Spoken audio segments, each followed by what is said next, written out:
Chapter 1. Jason's Future. Jason, did you hear me? Are you working? Jason's mom heard nothing from his room. She decided to go and see what was happening. She stood outside the door of his bedroom for a minute and then she walked in. Jason was sitting on the floor and looking at some photos. "What are you doing, Jason?" she asked. Jason turned off his music and looked up. "Do you remember this?" He gave her a photo. "It's me when I was 5 and Maria. She was really pretty, well, she still is. It was my birthday party, wasn't it?" "Yes, I think so," his mom said. "It was the last birthday before Dad left," Jason said. "I remember it very well." "The party or the day Dad left?" asked his mom. "Both," said Jason. "In my mind, they both happened on the same day."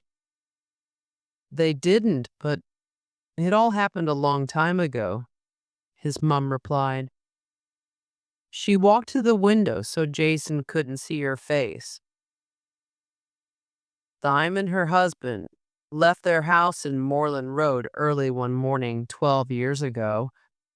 He wrote her a letter and put it on the kitchen table. And then he left. For 12 years, she didn't hear from him. No letters, no birthday cards for Jason. Then, last week, there was a phone call. "Why did you go?" she asked Simon again and again. He wanted to meet her. "No," she said, but she wanted to say yes. Jason's mom turned away from the window. "Jason, what about your homework?" she said. "Why are you looking at old photos?" "I want to find all the ones I've got of Maria. I want to take them with me to London, when I go to art school." He smiled at a funny photo of Maria, aged 11. "It's a bit early to think about all that, Jason," his mom said. "You're not going until the autumn. And you don't know if you're going to get a place at the art school." "I will, I'm sure I will." When I went to visit them 2 weeks ago, they said, "We think your work's very good. We really like your ideas." "I know, but anyway, where are you going with Maria tonight?" asked his mom. "Broad Street Bar. There's a great reggae band on," said Jason. "Have you told her about going away to art school in September?" asked his mom. "Yeah, she's fine about it, I think," he replied. "I can come home at the weekends." "You won't," his mother began and then stopped. "I know what you're thinking," said Jason, "but we're different. We'll always be together." His mother left the room and went downstairs. Maybe Jason and Maria are different, she thought. They've known each other since they started primary school. But I thought Simon and I were different, and look what happened. Mom. Jason came into the kitchen.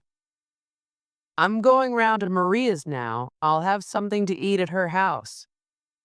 "Okay." "Have you finished your work?" asked his mom. "Yes." "Stop asking me. See you later about 12. Okay?" And Jason left the house before his mom had time to say anything else. 5 minutes later, the phone rang. Jason's mom jumped out of her chair, looked at the phone, and thought, "Simon." She answered it. "Hello," she said in a very quiet voice. "Oh, hi, Mrs. Campbell. Is Jason there?" "Maria, Jason's mom almost shouted her name. No, sorry, he's left. He's on his way to your house. Oh no, said Maria. Is there a problem? Jason's mom asked. No, yes, I can't go out with him tonight. But it's okay, I'll tell him when he arrives here, answered Maria. Bye. Jason's mom sat down. She drank a little red wine. She thought about the phone call from Maria. She thought that Maria's voice was a bit strange. She hoped nothing was wrong. Chapter 2. Nina's new job. Nina Sen's work at the bank was over for the week. She was at home at 48, Moreland Road with her 6-year-old son, Max. He was eating sausages and chips. I got 100% in maths today, he said. Did you? That's great, Nina answered. You're good with numbers, just like me. Is Dad at work? Asked Max. Yes, but he'll be home soon. He's got the evening off, Nina replied. Davidson worked as the top cook at Julie's, an expensive French restaurant. He worked long hours, and very often he didn't get home until late. Oh, good. Mom, can my friend Adam come to football with us tomorrow? Asked Max. Of course he can. Do you want to watch a bit of TV after dinner? Nina wanted some time to think before David came home. But she didn't get much time because 10 minutes later she heard David come in. Hi, Nina. David kissed her. Where's Max? Watching TV, said Nina. How was the restaurant today? Good.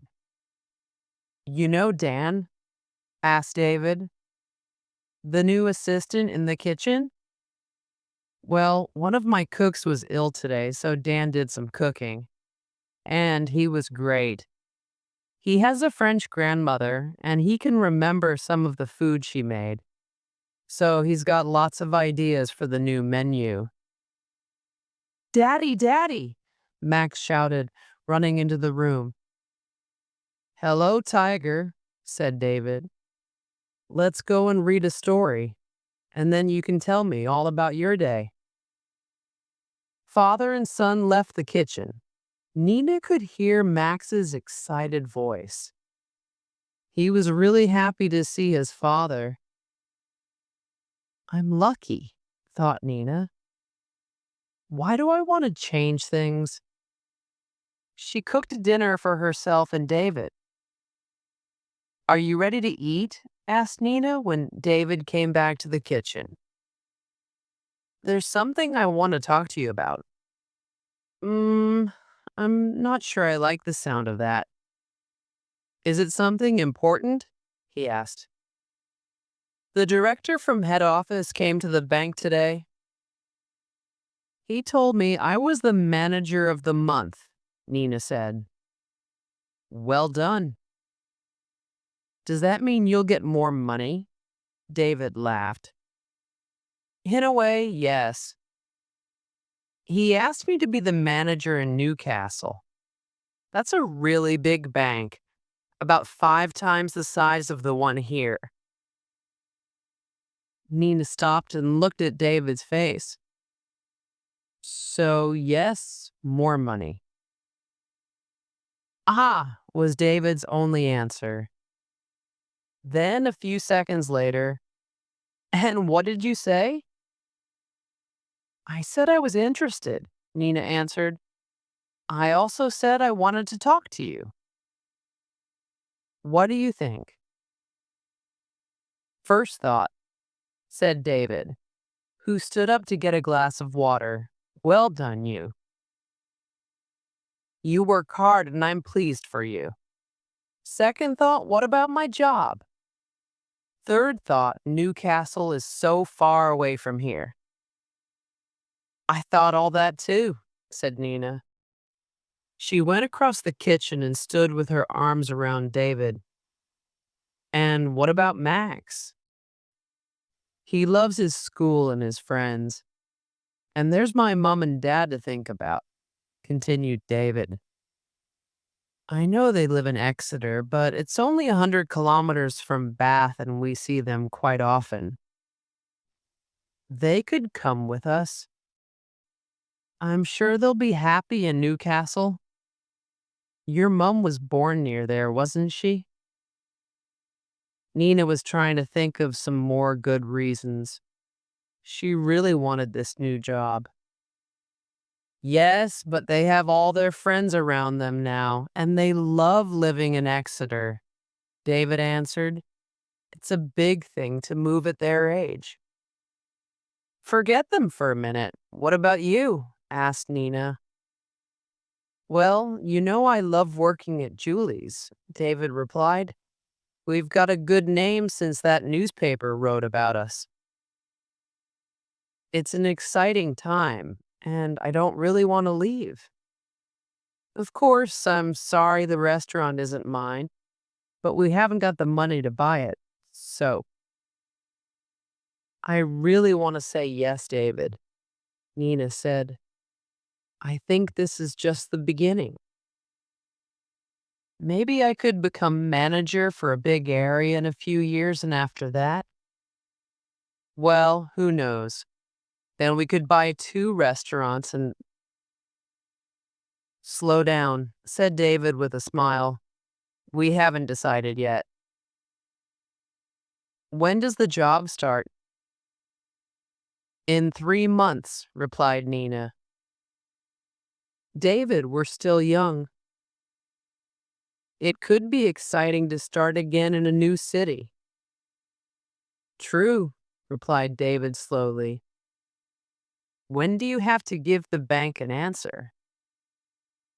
Well, they want me to decide by the beginning of next week, Nina said. Say yes then, said David quickly. What? Nina looked at David. She couldn't believe it. Well, we can't buy Julie's, that's what I'd really like, David answered. But I can get another job in a good restaurant in Newcastle. And your work is important. I know you love it. Oh, David, you're wonderful. I'm so pleased I married you. Nina laughed. I'm going to write to head office and tell them before you change your mind. David pulled Nina close and kissed her. I hope we've done the right thing, he said. Anyway, now I'm going to have a long hot bath and think about it. And then I must phone Mom and Dad. I haven't spoken to them all week. Don't tell them yet about Newcastle, said Nina. Let's keep it to ourselves for the weekend. Nina sat at the table and wrote. Then she walked down Moreland Road with her letter and put it in the post box on the corner. She heard a soft plop sound as it fell onto the other letters in the box. We've decided what to do, and nothing can change that now, she thought. Chapter 3. Dinner at Maggie's. Maggie was sitting on the sofa. She had a photo in her hand. She was thinking about her holiday in Chile last month. She and her friend Belen went to Chile for 3 weeks, walking in the Andes Mountains. It was a wonderful time. Well, actually, I don't think the holiday was as wonderful for Belen as it was for me, Maggie thought. She looked at the photo and saw a happy group of young people. They looked happy because the day's walking was finished. They were also happy because that was the day they saw the beautiful bird. A condor, the famous bird of the Andes, flew high above them in the sky that day and stayed with them for hours. Maggie was sad to see it fly away at the end of the day. It was a very important bird for the Inca people, said Xavier, their group leader. On lots of old Inca buildings, you can see an unusual cross. It's unusual because it has 3 levels, like this, and Xavier drew the cross on the ground. He continued, for the Incas, each level was a different world, the lower world, this world, and the higher world. And there was an animal for each world. The higher world had the condor. So you see, these birds were very special, very important for the Inca people. The group were interested in Xavier's stories. Belen was more interested in Xavier. From day one, Maggie knew that Belen liked Xavier. Well, he was great looking and friendly with everyone. Belen talked to Maggie a lot about Xavier, what he said to her, how she felt. This is exactly what she was like when we were at school together, thought Maggie. I hope I don't have to listen to this all holiday. At the end of the first week, Maggie went for a walk after dinner without the others. She didn't go far. She just wanted to be quiet and on her own with the stars in the dark sky. She stood looking up, and then she knew that someone was behind her. She turned round and saw Xavier. "Are you okay, Maggie?" he asked. "Fine," she replied. "It's beautiful here, isn't it? I love the mountains. It's so different from where I come from. I was born near here, so I love it too," Xavier said. They sat and talked for a long time. She learned about his life and about the life of ordinary people in Chile. From that day, she and Xavier had a special friendship. They often talked together after dinner, and something more than a friendship began. And of course, Belen saw it. "It's okay, Maggie, really," said Belen. "I don't mind." But Maggie felt she did mind. And sometimes she saw Belen looking at her rather coldly. But at the end of the holiday, things were okay between the two friends. And Belen actually said she wanted to go on holiday with Maggie again. Maggie got up slowly from the sofa. She enjoyed dreaming about her time in Chile, but she had to make dinner. Belen was coming tonight. She walked into the kitchen and started cooking the meat for the lasagna. "Oh, I forgot to buy the tomatoes," she thought. She took her money and left the house. She walked quickly to the shop at the end of her street. In her house, the phone rang, and of course, nobody answered it. Then the answer phone started. "Hi, this is Maggie. Sorry, I'm not here to take your call, but please leave your name and number, and I'll call you back later. Thanks." There was a small noise at the other end of the phone. Someone was getting ready to speak. But the person didn't leave a message or their name and number. Maggie came back with the tomatoes. She saw the message light on the phone. Probably Belen, she thought. Maybe she's going to be late.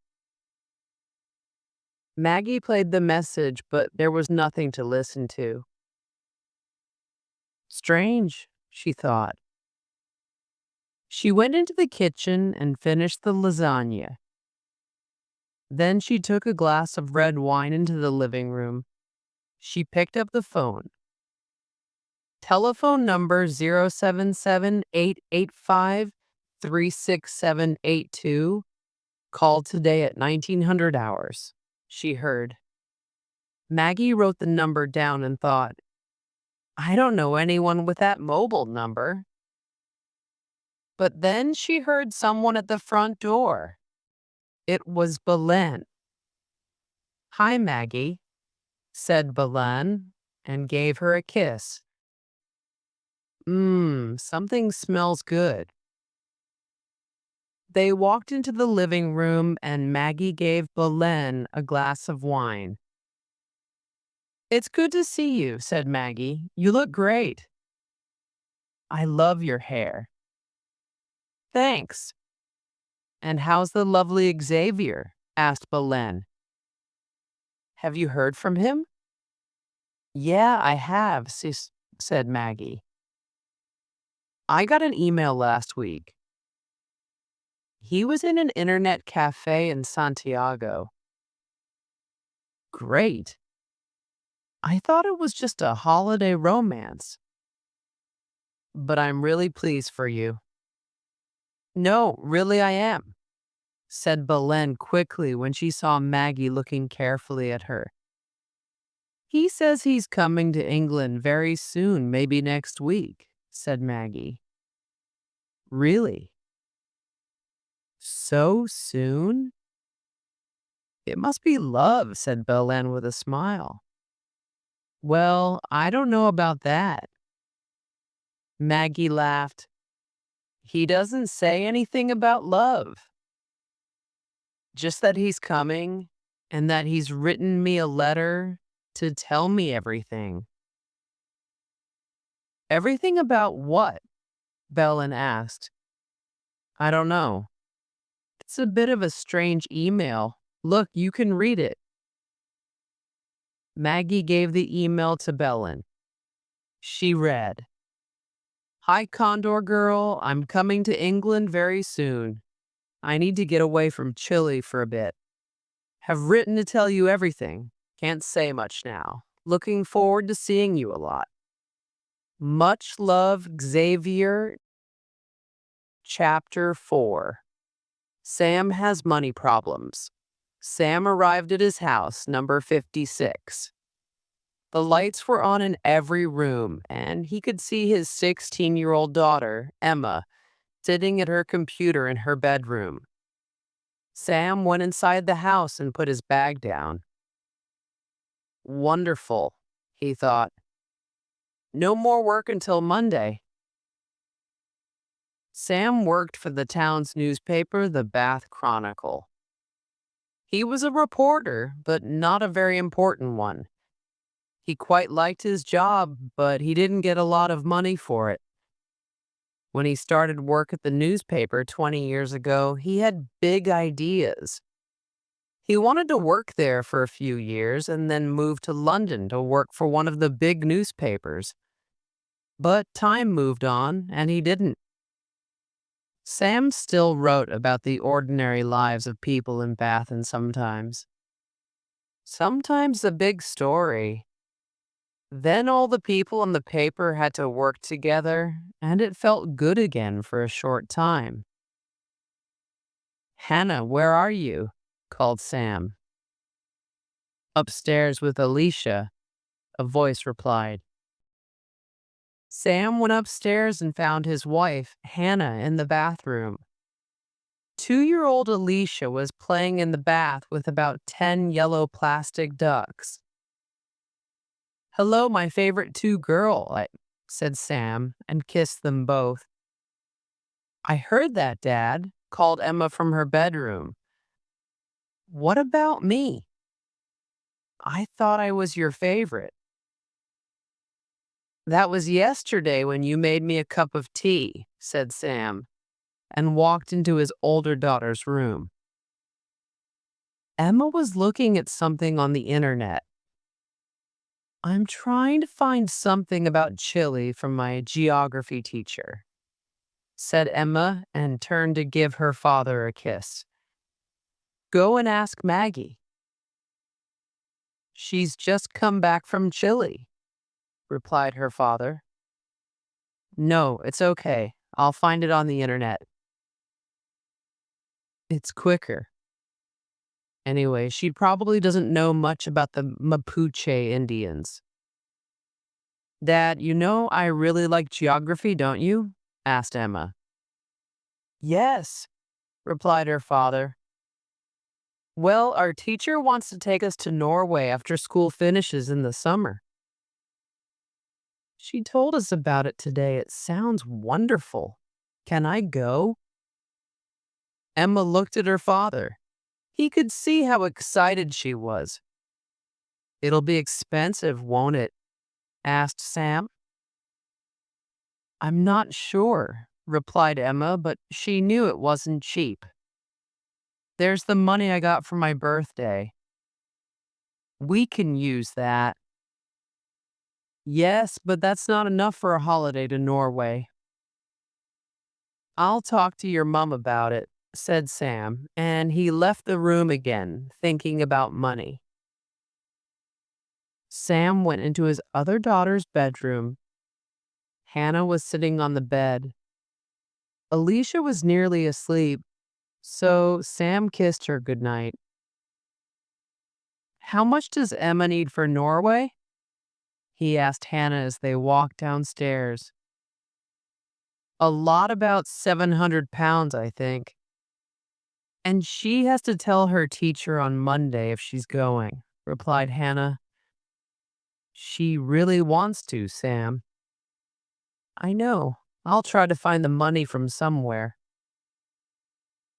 Sam walked into the back garden for a cigarette. Hannah sat down at the kitchen table to read the newspaper. Hannah looked up when Sam came back in and said, I could get a job, Sam. But I really want to stay at home with Alicia for a bit longer.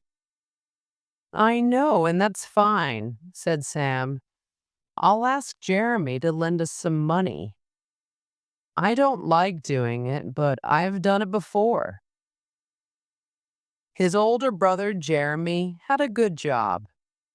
He worked in the world of computers where nobody thought about not having enough money. Jeremy was strong.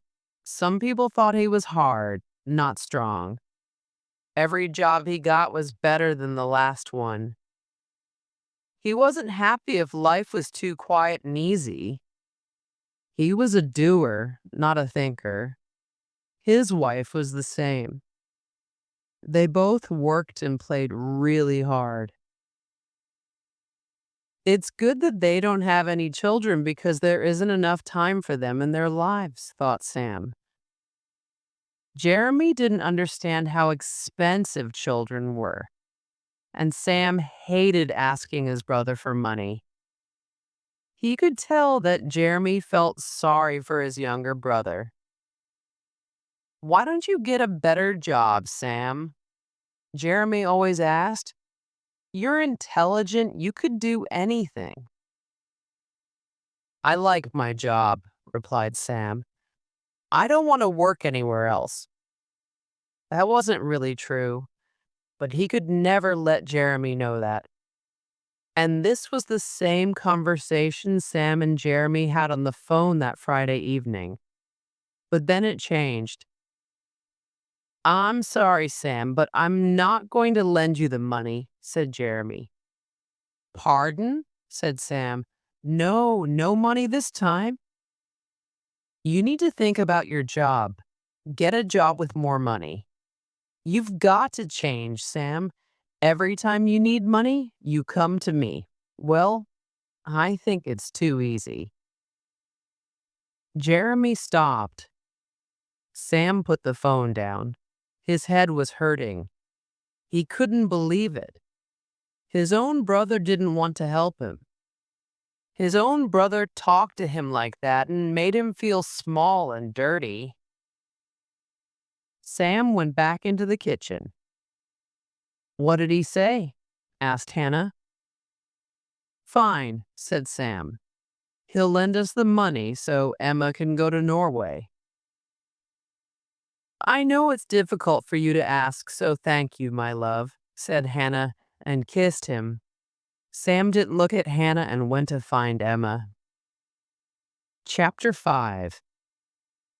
Jason and Maria opened the front door of her house and let Jason in. "Hi," said Jason and kissed Maria. She took his head in her hands and looked at him for a few seconds. "What are you looking at? Have I got something on my face?"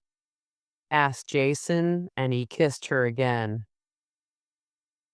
"No, I just wanted to look at you. You've got a lovely face," replied Maria and walked into the living room. "Are you okay?" asked Jason, following her. "I haven't seen much of you this week." "I'm fine," replied Maria. Then she turned and looked at Jason. She saw someone who was her best friend. She saw a person she loved, but she knew that she was going to change everything. "Jason, sit down. I need to talk to you," said Maria. She took his hand. "There isn't an easy way to say this, but I've met someone else." "What do you mean, met someone else?" For a moment, Jason didn't understand. Then his face went white. "When I was on holiday with my family in France at New Year, I met a man, and" this was the difficult bit to say, "and I think I love him." "You said you love me," said Jason in a loud voice. "I did. I do. I do love you, but maybe like a brother.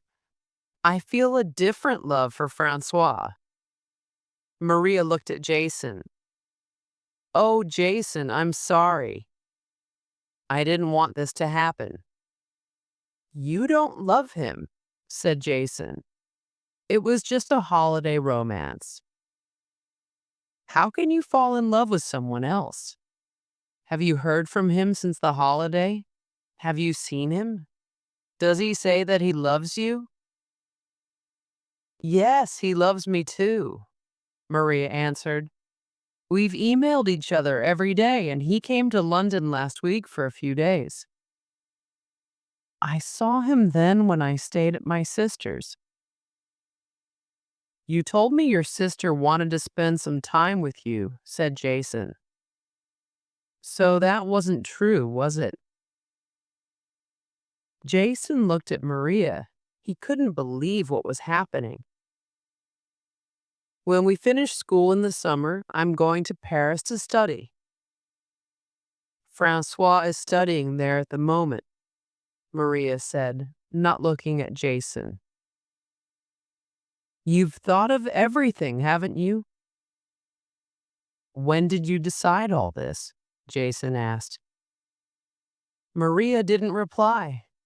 Jason got up, put on his coat, and said, "I'm going. I can't stay here. It hurts just to look at you." "Will you be all right?" asked Maria. "I don't know. And anyway, it's not your problem now, is it?" replied Jason angrily. "Jason, please don't," said Maria. "Don't go. We need to talk some more." But Jason was already running out of the front door. He ran and ran until he couldn't run anymore.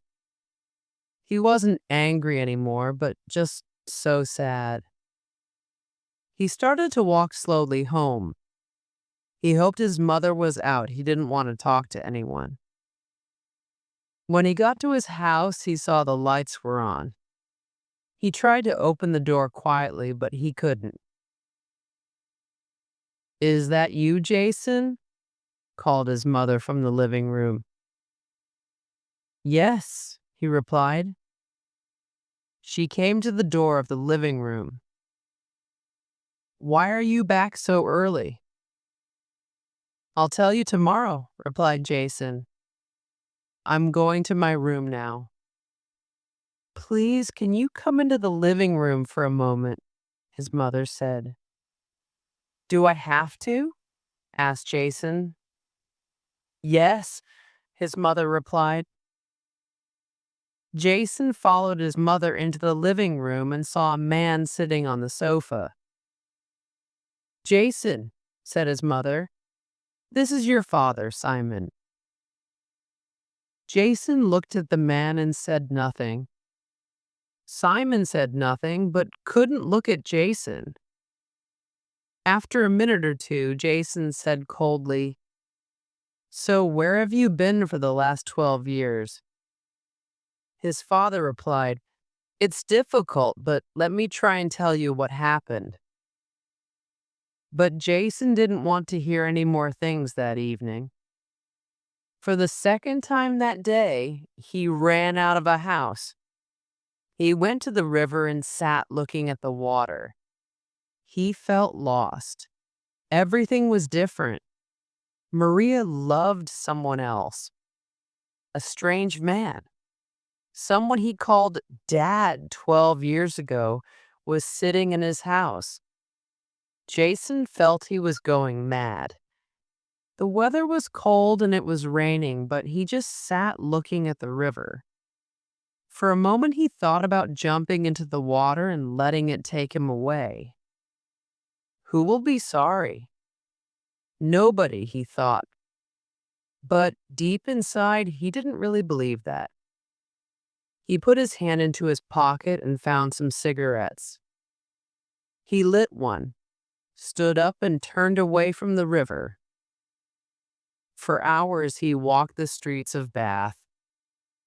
The rain was still falling and he was wet through. At about 3 o'clock in the morning, he was outside the city's mail depot. There was a lot happening. Big vans were arriving with bags of letters. Jason was happy to stand outside the gate and watch the bags going into the building. He stopped thinking about his problems for a bit and time passed. One of the men shouted to him, Hey, mate, you all right? Want a job or something? Jason didn't answer. A voice called out from inside the building. Harry, tea's ready. Leave those bags and come and get it. The big gate opened to let the next van in, and Jason just followed. The man at the gate didn't see him behind the van. He was too busy reading his newspaper. The driver got out of the van and went inside. Then there was nobody but Jason. He wanted to get out of the rain, so he got into the van and sat down between the bags of letters. It was dry and comfortable. He smoked his last cigarette and then closed his eyes. He woke up a short time later when he heard the sound of people laughing in the building. For a moment, he didn't know where he was. Then he remembered. He knew he must go home and talk to his mother. Then there was his father. Jason was angry with him, but he did want to know why he was back. And I don't want anyone to find me in this van, he thought. He jumped out and waited in the dark for the gate to open again. When it did, he ran out. A voice called out behind him, Hey, you! Stop! But he didn't. He ran on. His head was hurting and his clothes felt wet and uncomfortable. There was only one thing in his life that made him feel good: going away to art school in the autumn. It was really important that he heard from the London Art School soon. Chapter 6. Nina and David talk. David lay in the bath. He thought about Nina's new job and about all of them moving to Newcastle. He loved working at Julie's and he was sorry to leave it. And Max liked his school. But Nina was important too. David knew she was wonderful at her job. He got out of the bath and put on his jeans and a blue sweater. He went into Max's bedroom. His son was asleep. David sat on his bed for a few minutes. Then he gave him a kiss, turned off the light, and left the room. Just going to phone Mom and Dad, David called to Nina. Okay, remember, don't tell them about my new job, said Nina. No, I won't, replied David. David phoned his father. Hi, Dad. Are you okay? Fine, replied his father. Your mother and I had a lovely walk by the sea this afternoon. Anyway, it's good you phoned. We wanted to tell you there's something in the post for you for your birthday on Tuesday. It'll be a surprise, I know, but I hope it's a good surprise. That sounds interesting, said David. Are you going to tell me anything more about it? No, you'll have to wait. Let me just get your mother. I know she wants to speak to you, his father said. Joan, his father shouted to his mother. It's David on the phone. Coming. David heard his mother's voice, and then he heard her say in a quiet voice to his father, Have you told him? And the answer, No. Hello, David, said his mother. Are we going to see you soon? Can you come down next weekend? Yes, on Sunday, said David. We can't on Saturday because I'm working, but Sunday will be fine. Oh, good, replied his mother happily. We want to see our lovely grandson again. We're lucky that you live near so we can see him quite often. David said something, but all the time he was thinking, how can we tell them that we're taking him away to Newcastle? I'll give the phone back to your father now. I know he wants to tell you something about the garden, his mother said. See you all next Sunday. Bye, Mum, David said. He then listened to his father talking about some ideas he had for his garden. David could hear how excited he was. His father was only really happy when he was outside and doing things. At the end of the conversation, his father said again, I hope our surprise for your birthday is what you want. I'll ring you as soon as I get it, replied David. Bye for now, Dad. David put the phone down and walked into the living room. Everything okay? Asked Nina. Yes, fine, said David.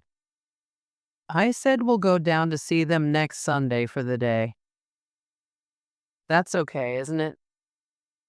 Sure. Nina saw the look on David's face. Mum said how she loved having Max so near, said David, and I felt bad. They're getting older and they'll be so sad when we tell them about Newcastle. Oh, David, I know, but they'll want us to do the right thing for us as a family, replied Nina. But now I really don't know if it is the right thing anymore, said David quietly. They talked for hours, and the questions were always the same. Is it right for us to go to Newcastle? Do we ask your parents to go with us? Do we forget about the new job and stay in Bath? And then there was a new idea. Maybe David and Max could stay in Bath, and Nina could go to Newcastle for the week and come home every weekend. But how could David look after Max and work in the restaurant? In the end, they agreed. It was the same as their earlier decision.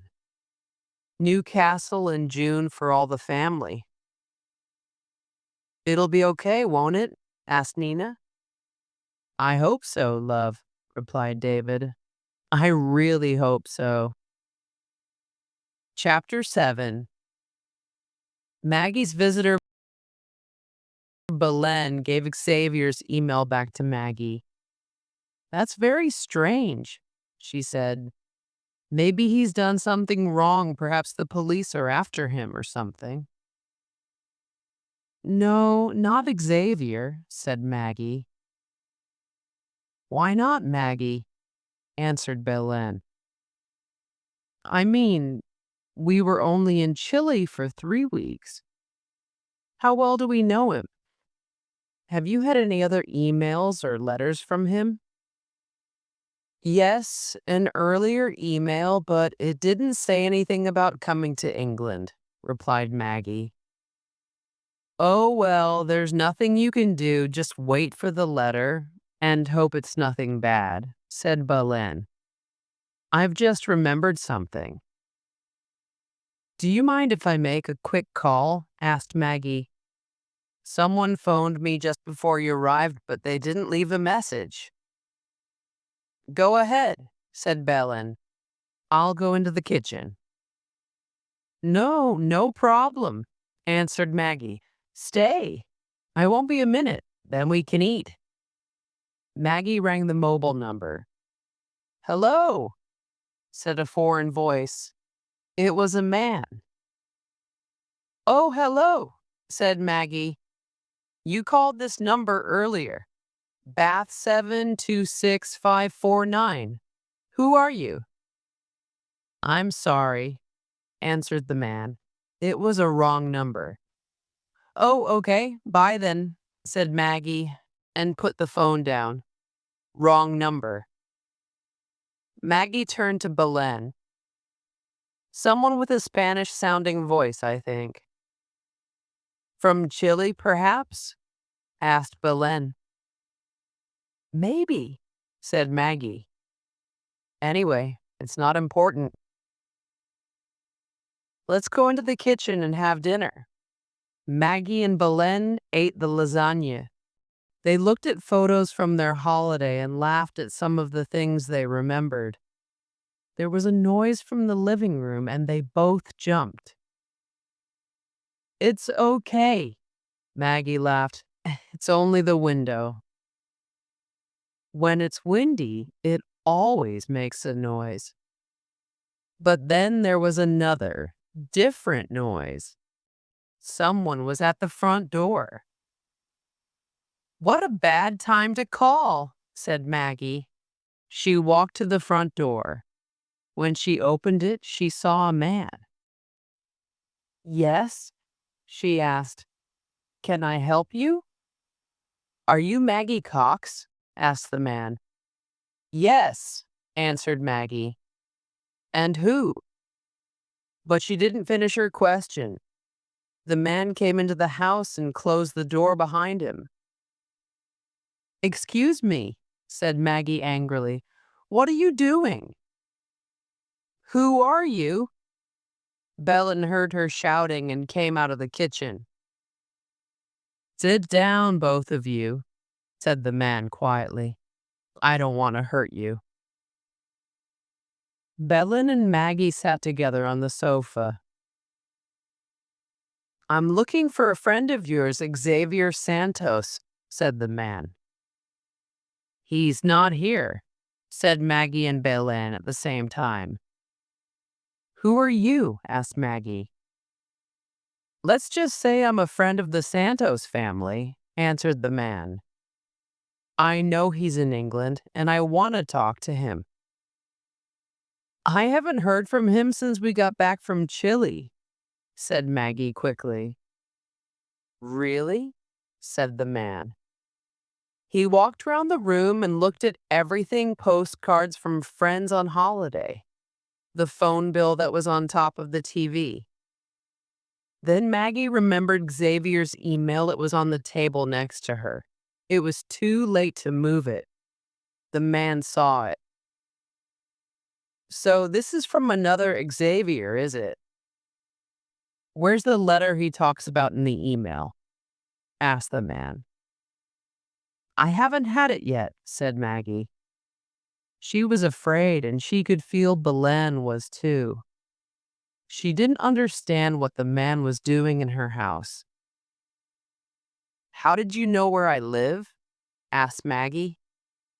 "I found your address in Xavier's home," said the man.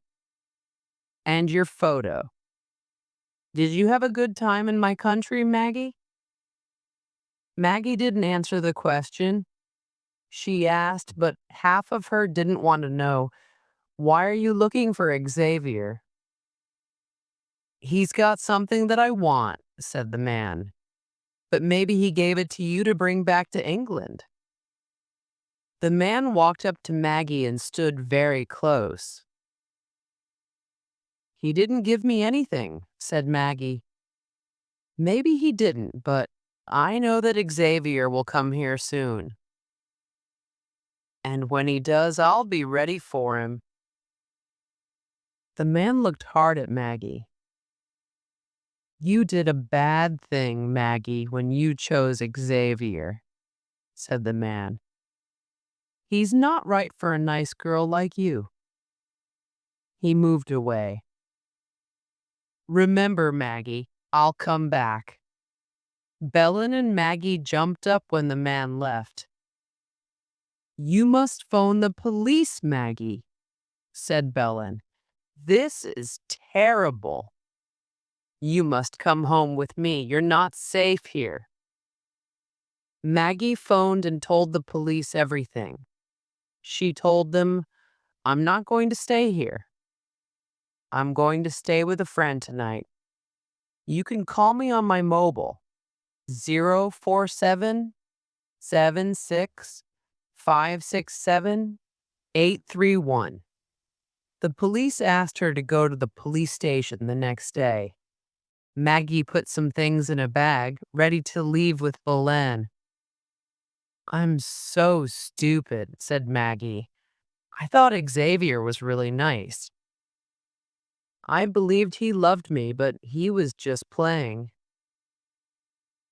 Maggie and Belen called a taxi and left Moreland Road half an hour later. Chapter 8. What Sam didn't know. How am I going to find 700 pounds? Thought Sam that Friday evening. And why didn't I tell Hannah about Jeremy? But it was too late now. Emma was going to Norway. "That's so great, Dad." "Thank you," she said and kissed him. It made Sam happy to see her so excited. "I know what I'll do," thought Sam sadly. "On Monday morning, I'll take some of the jewelry my mother gave me before she died. There's a jeweler's shop on the way to work. I'm sure they'll be interested in buying diamond rings." Sam didn't want to sell the jewelry. He knew his mother wanted Emma to have it. "Maybe my brother is right," he thought.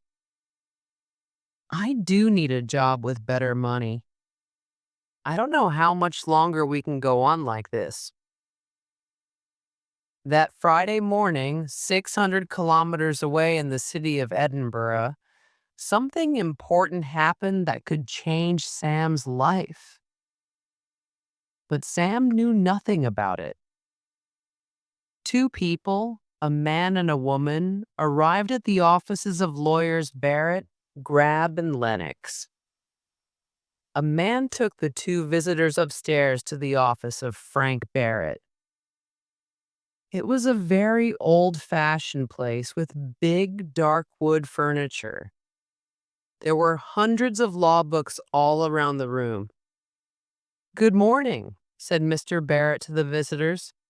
"It's Paul and Sonia Cooper, isn't it? Please sit down." "Thank you," said Sonia, and sat down next to her brother Paul. "I'm sorry about your father," said Mr. Barrett. "We looked after his business for years here." "Thank you," said Paul. "He was 91 when he died." "But now we need to know what he decided to do with his money and things." "Paul," said Sonia, "that sounds terrible." "It's okay," said Mr. Barrett. "Let me tell you what he wrote in his will." Mr. Barrett didn't always enjoy reading a will to a family. Sometimes there were surprises in it that they didn't like. "I leave my house and all that is in the house to my two children, Paul and Sonia. My money I give to my grandchildren, Robert, Amy, and Charlie." Paul and Sonia looked pleased. He continued, "But not all of it." Their smiles became smaller. "I want to leave some of my money to a special person who was a good friend to me in my life, Samuel Davies. About 30 years ago, when my wife died, Sam lived next door to me. He was a young man, but he spent many hours with me at that time. He visited me most days and listened to me when I talked about my wife. He was a true friend. I have never forgotten how kind he was. I want to say thank you to him and to give him 50,000 pounds." A few minutes later, Mr. Barrett finished reading, and the office was quiet. Then Paul Cooper said, "Samuel Davies is a lucky man. 50,000 pounds is a lot of money, just for talking to Dad." And Sonia said, "I don't remember him." "Well, that's what Dad wanted to do, and it's his money, so that's that. We can't change anything. But how much will there be for the grandchildren, Paul's children?" "I'm not sure yet. We'll have to wait and see," said Mr. Barrett. "We have to let Samuel Davies know. It could take quite a long time, you know. The address your father gave us could be wrong now, but I'll write to you as soon as I know." "But if you don't find him, what happens to the money?" asked Sonia. "Oh, I'm sure we'll find him. It could take months, but we usually find people in the end," replied Mr. Barrett. Paul and Sonia left the lawyer's office quietly. Mr. Barrett gave some papers to his secretary and she wrote a letter to Samuel Davies. At lunchtime, she took the letter to the post office. As she put it in the post box, she thought, "Lucky Samuel Davies. What's he going to do with 50,000 pounds?" Back in Bath that Friday evening, of course, Sam had no idea about Mr. Cooper and his money. He went to bed unhappy. Was it right to sell his mother's jewelry? And what job could a man his age get that paid more money? Chapter 9, Fire. At 3:30 on the morning of Saturday, the 15th of March, a small fire started in a van at the back of the mail depot in Bath. Nobody saw it at first because everyone was inside the building. Then someone smelled something and shouted, "Fire!" Another person ran outside and saw what was happening. Someone else phoned the fire service. They tried to put out the fire, but they couldn't. The fire service arrived very quickly and put out the fire, but two big bags of letters were lost. In those bags were four very important letters for some people in Moreland Road. St. Martin's School of Art, Charing Cross Road, London, W's 18X, A. Jason Campbell 12, Moreland Road, Bath, B. A 65, LZ 13th March. Dear Jason, thank you for coming to see us last week. We really like your work, and we think that you are the kind of student who will do well here at our college. We are very happy to offer you a place here from September.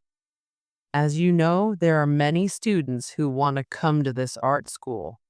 So it is important that you reply to us. Please tick 5 the box below and return the letter to the above address by the 25th of March. We look forward to hearing from you soon. Yours sincerely.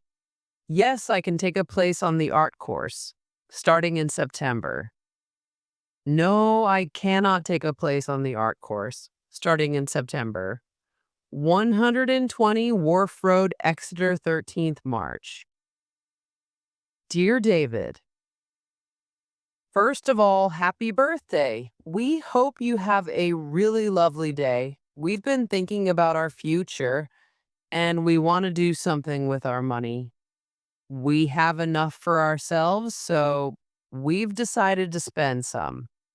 We know how hard you work at Julie's, and we know that you've always wanted it to be yours. So we've bought it for you. We met Jean-Pierre last month and agreed a price. Yesterday we heard that it's now ours, well, yours actually. We both know that you're going to make the restaurant better than ever. Can we come to dinner on your first big night? Lots of love to our wonderful son, Mom and Dad Santiago, 6th March. Dear Maggie, hope you got my email, and I hope this letter won't make you angry. I'm coming to England because I must leave Chile. I haven't done anything wrong, but my brother has. He's in with some bad people. My brother has disappeared. Nobody knows where he is. His friends think I've got some of his papers, but I haven't. So I want to come to England and get away from all these problems. Maybe I can get a job and stay there for a bit. Also, I want to see you. I think we're at the beginning of an exciting time together. I'll be with you very soon. Until then, please believe me that I have done nothing wrong. Please email me and tell me I can come. Lots of love and kisses. Xavier Barrett, Grab and Lennox, 34 Queen Street, Edinburgh, EH23X. J. Samuel Davies, 56, Moreland Street, Bath, B. A65, LX, 14th March. Dear Mr. Davies, we are writing about Mr. Thomas Cooper, who has sadly died.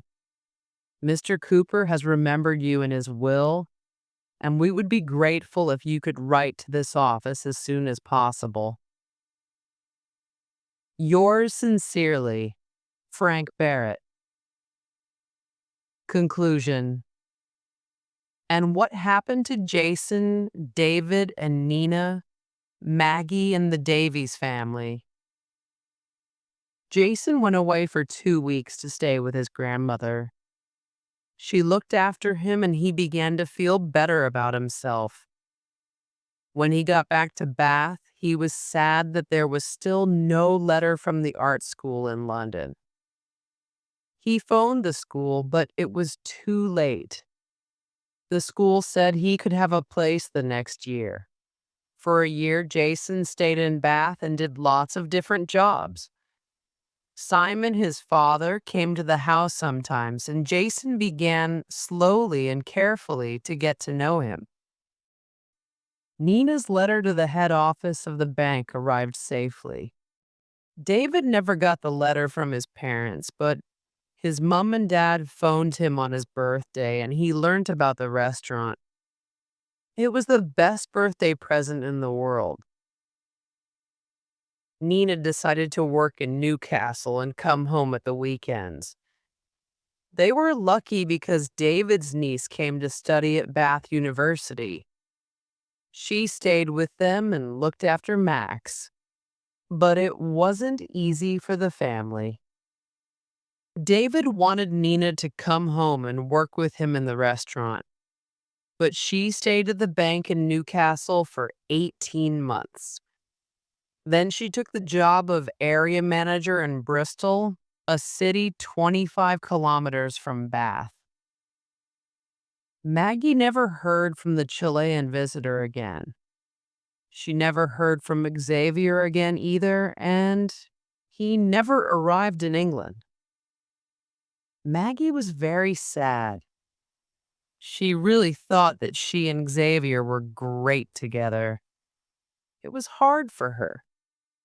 She wanted to believe that he was a good person, but all her friends told her to forget him. Sometimes she thought about going back to Chile to find him, but in the end, she didn't. She decided that probably it was just a holiday romance for him after all. Sam sold his mother's jewelry and gave Emma the money. After a few days, he had another conversation with his brother. Then he decided to leave his job at the newspaper and write a book. He worked at home so he could look after Alicia too. At first, it was strange for him, but slowly he began to enjoy his new life. It was exciting to write, and Alicia was an easy child. Hannah got a good job in a shop, which she enjoyed. They were still short of money, but one day, about 3 months later, he got a letter from Barrett, Grab, and Lennox. Life began to look a lot better for Sam and his family.